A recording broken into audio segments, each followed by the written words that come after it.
እባካችሁ እህቶቼ ከዚህ ነገር ተጠንቀቁ ማለት ነው። እባካችሁ በአሁኑ ሰዓት ላይ ደግሞ ይሄ ነገር በጣም እየተከሰተ ስለሆነ ለህይወታችሁ ፍሩ እባካችሁ።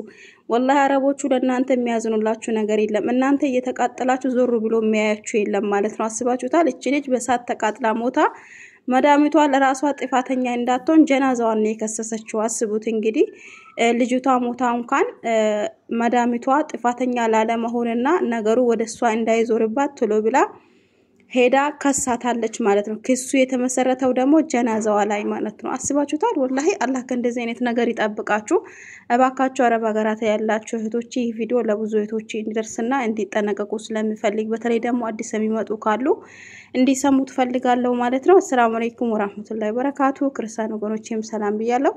ሀባይቢ እንዴናችሁ? ሰላም ናችሁ? እኔ ጋር ሁሉ ሰላም ነው። አላህ ሱብሃነሁ ወተዓላ ወጥቶ ከመቅረትና ከእንደዚህ አይነት ተጠጋ ይጠብቃችሁ። ሀገራችንም ሰላም አድርግልን ያልኩኝ እንደተለመደው በአዲስ ቪዲዮ መጥቻለሁ ማለት ነው። መግቢያ ላይ እንደነገርኳችሁ በአሁኑ ሰዓት ላይ ሙቀት ስለሆነ ይህ ነገር ብዙ ጊዜ ስለሚከሰት እባካችሁ ራሳችሁን ጠብቁ ማለት ነው። ይህ ነገር ከተከሰተባችሁ በኋላ ዞር ብሎ እንኳን የሚያያችሁ የለም። መዳማችሁ ራሱ ማትረፍ ብትችል ራሱ እናንተን ማትረፍ አትፈልግም ማለት ነው። አስባችሁታል? እቺ ልጅ ወላሂ ይህ ነገር ሲደርስባት በቤት ውስጥ ሰው አለ፣ ግን እሷን ማትረፍ ይችሉ ነበር። ቢያንስ በህይወት መቆየት ትችል ነበር። ግን ዝም ብለዋት ልብሷ ሙሉ በሙሉ ላይዋ ላይ ሲቃጠል እንደገና ጸጉሯ ላይ የነበረ ሂጃቧ ጭምር ተቃጥሎ እስከሚያልቅ ድረስ ማንንም የደረሳትላት የለም ማለት ነው። በተለይ ደግሞ መጥበቅ ውስጥ የምትሰሩ ምግብ የምትሰሩ እህቶቼ ባካችሁ ከዚህ ነገር ተጠንቀቁ ማለት ነው። ለምን እኛ ነን ብዙ ጊዜ መጥበቅ ውስጥ የምንውለውና አረቦች እንደሆነ ለሌቱን ሙሉ እየበሉ ያድራሉ። እናንተ ተነስታችሁ ይሄንን ነገር ልብ ሳትሉ እቃውን ያጥባችሁ ምናምን ነገር ቶሎ ምሳ ለመስራትና ቶሎ ስራችሁን ለመጨረስ ብላችሁ ልብ ሳትሉ ይሄንን ነገር እንዳታደርጉት ማለት ነው። እቺ ልጅ እንዴት ተቃጠለች ምንድነው የሆነችው ብላችሁ ጥያቄ ሊፈጥርባችሁ ይችላል አቃለው። እቺ ልጅ የተቃጠለችው ፍሩን ወይም ደግሞ እስተዋና ይባላል እዚህ ሀገር ላይ በጋዝ ነው ፈንድቶባት ነው ሙሉ በሙሉ የተቃጠለችው ማለት ነው። ገላዋ ላይ ያለ ልብሷ ተቃጥሎ እስከሚያልቅ ድረስ እቺ ልጅ 95% ብሉ ሙሉ እንትን ብቻ ነው የቀራት የነበረው ማለት ሙሉ ገላዋ ተቃጥሎ ኢላዋ ላይ የነበረው ሂጃቧ ተቃጥሎ ወደ ጸጉሯ እስከሚደርስና ሙሉ በሙሉ እስክትምትቃጠል ድረስ የደረሰላት የለም ማለት ነው። አስባችሁታል?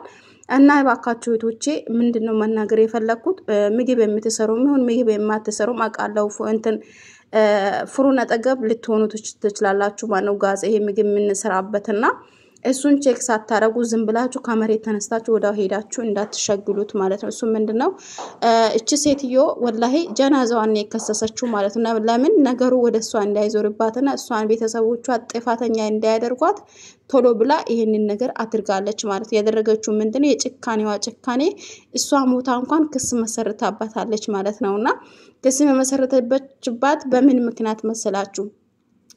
ሰዎቹ ታቃላችሁ አረቦች ለሊት ላይ እየበሉ ነው የሚያድሩት። እናንተ ተኝታችሁ እንኳን መጥበቁን አዝታችሁ ሄዳችሁ ስትተኙ ለሊቱን ሙሉ እየበሉ ያቆሸሹ ፍሩንን እየለከሱ ምን ያደረጉ በቃ ለነፍሳቸው 24 ሰዓት ሙሉ ነው የሚበሉት ማለት ነው። ያ ደግሞ አልበቃ ብሏቸው ለሊት ሙሉ እየበሉ ያድራሉ። 10 ጊዜ እንትን ጋዙን እየለከሱ እየተጠቀሙ ያድሩና መጨረሻ ላይ ደግሞ እናንተ ልትነሱ ስትሉ በየክፍላቸው ገብተው ይተኛሉ። ይሄም ደግሞ የተፈጠረው ምንድነው ለሊቱን ሙሉ ጋዙ ተከፍቶ ነው ያደረው። አስቡት እንግዲህ ጋዙ እየፈሰሰ እዛው ፍሩን ውስጥ ታፍኖ ምንም አይነት ታቃላችሁ መጥበቅ ውስጥ አንዳንዶቹ ዝግት ነው የሚያደርጉት። ድሪሻውን ይዘጋል እንደገና ደግሞ ሞሮሃ ይዘጋል። በዛ ሰዓት ንፋስ የሚገባ ነገር የለም እፍን ብሎ ነው የሚጠብቃችሁ። በዛ ሰዓት ደግሞ እናንተ መታችሁ ስትሎክሱት ወይም ደግሞ በላይተር ስትሎክሱ ኢላያችሁ ላይ ነው ቦግ ምልባችሁ ማለት ነው። እኔ ከዚህ በፊት ስለደረሰብኝ ነው ይሄን ነገር የምናግራችሁ። እኔ ጋር አልহামዱሊላህ ረብል ዓለሚን ያይኔ ቅንድብና ፊቴ ላይ ነበር እንትን ስለነበረ እንደዚህ ቡርጋ ስሬ ነበር ንቃበ ስሬ ነበር ንቃቤን የተቃጠለው። እኔ ግን አልተቃጠልኩም አላህ አትርፎኛልና ስለዚህ ሀባይቢ ላያችሁ ላይ ቦግ እንዳይልባችሁ ይሄን ነገር ቼክ ሳታረጉ በጭራሽ ጋዙን እንዳትለኩሱት ማለት ነው ለምን ባይከፈት ራሱ እርግጠኛ ሁኑ ማለት ነው ለምን እንደተነሳችሁ እቃችሁን ጭርስርስ አድርጋችሁ ጋዙ ዋስ ከመጠጋታችሁና ከመለኮሳችሁ በፊት ጋዙን ክፍትክፍት አድርጋችሁ ንፋስ እንዲገባበት ማድረግ ነው ያለባችሁ እንደገና ደግሞ መጥበቁን ሞሮሃውን ድርሻ ካለ ወይም ደግሞ መስኮቱ ካለ ክፍትፍት አድርጋችሁ ንፋስ እንዲገባ አድርጉ ማለት ነው ለምን ውስጥ እንትን አሁን ፈጣሪ የሚሰራበት አለ አይደል ውስጡ ላይ ጋዙ ታፍኖ እንደሆነ እንዲወጣና ንፋስ እንዲገባበት ክፍትፍት አድርጋችሁ እኔ ጋዙን ክፈቱት እያልኩ አይደለም የፍሩኑን በሩን ምናምን ከፋፍታችሁ ታውት ለምን ንፋስ ይግባበት ማለት ነው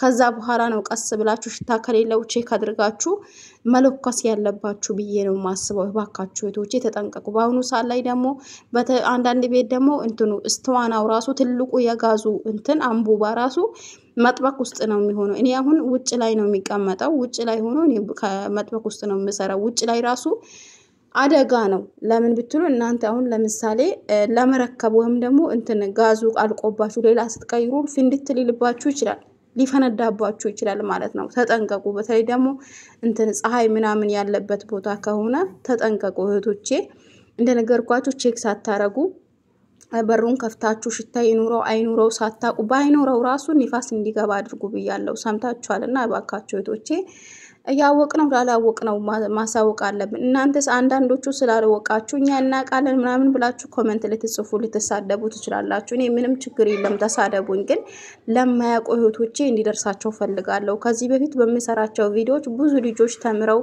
ብዙ ልጆች ከሚሰጣቸው ነገሮችና ከሚያዩት ነገር ከመናገራቸው ነገሮች ብዙ ተምረው ብዙ የተጠነቀቁ ልጆች ስላሉ ነው እኔ ሚዲያ እስካለኝ ድረስ መናገርና ልጅቶቼን ማስጠንቀቅ ያለብኝ ብዬ ነው ማስበው አስባችሁታል ስለዚህ እህቶቼ በተለይ ደግሞ አዲስ የሚመጡ የማያውቁ እህቶቼ እንዲጠነቀቁ ስለሚፈልግ ነው ይሄንን ነገር ቪዲዮ ይዤላችሁ የመጣሁት እንደነገርኳችሁ አባካችሁ ተጠንቀቁ ማንኛውም ነገር ከመድረሱ በፊት ነው መጠንቀቅ ያለብን ከደረሰብን በኋላ ምን ፋይዳ አለው አስባችሁታል ሞኝ ሰው ከራሱ ይማራል ብልጥ ሰው ደግሞ ከሰው ይማራል ይባላል ገባችሁ እና እኔ ብዙ ጊዜ ቪዲዮ መሰራው ለእህቶቼ ይጠቅማል እና ይጠነቀቁበታል ብዬ ስለማስብ ነው ደግሞ እንደዛውም ሆኖ ደግሞ የሚጠቀሙበት ልጆች ስላሉ ነው ብዙ ልጆች ወላይ እኔ ጥሩ ኮሜንቱን እንጂ መጥፎ ኮሜንቱን አላየም ብዙ ልጆች የሚሳደቡ አሉ አትጨቀጭቀን እንደዚህ አይነት ቪዲዮዎችን አታምጭብን የሚሉ ብዙ ልጆች አሉ ኮሜንት ላይና ግን ጥሩ ስለሚበልጥ ነው ሙስሊም ክርስቲያኑ ከጎን ሆኖ አብሽሪ ተይክነሽ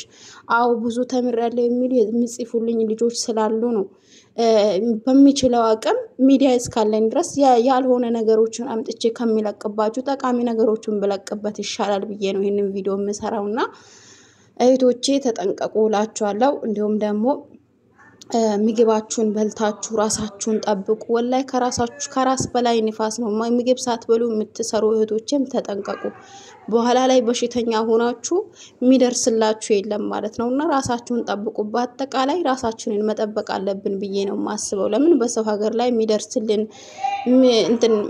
እኛን የሚያስጠነቅቀን ብዙ ሰው የለም ገብቷችኋል እዝጋው ያወራው ራሱ እየተጠራው ነው ገብታችኋል አንዳንዶቹ ማዳሞች እንደሆነ ስራቸውን እንጂ እናንተ በላችሁ ራሳችሁን ጠበቃችሁ አልጠበቃችሁ የሚያስጠነቅቋችሁ ከነጭራሹ የሉም ማነው ጋዝ እንደዚህ ከሆነ ራሱ እንደዚህ ያደርጋል ይፈነዳባችኋል ተጠንቀቁ ብሎ የሚያስጠነቅቁ አረቦች የሉም ማለት ነው ገብታችኋል የራሳቸውን እንጂ የሚጠብቁት ልጆቻቸው መጥበቅ እንዲገቡ አይፈልጉም ግን አንዳንድ ቤት ደግሞ ልጅ ያለበት ቤት በተለይ ፍሩን ላይ ይጫወታሉ እንዲጫወቱም አትፍቀዱላቸው እነሱም ደግሞ ጋዝ ምናምን ካለ ዘይት ምናምን ካለ እንዳይጠጉ አድርጉ ማለት ነው ሰበቡን ወደ እናንተ እንዳያመጡባችሁ አላህ ይጠብቀን የሚጠብቃችሁ የዛሬ ቪዲዮ ይሄንን መስላት ስለተከታተላችሁኝ አመሰግናለሁ ቪዲዮን ግን ላይክ ሼር ማድረጋችሁን አትርሱ ለቻናሌ አዲስ ሆናችሁ ሰብስክራይብ አድርጉኝ ወዳችኋለሁ ከኔ በላይ ደግሞ አላህ ይወደዳችሁ ሰላም አለይኩም ወራህመቱላሂ ወበረካቱ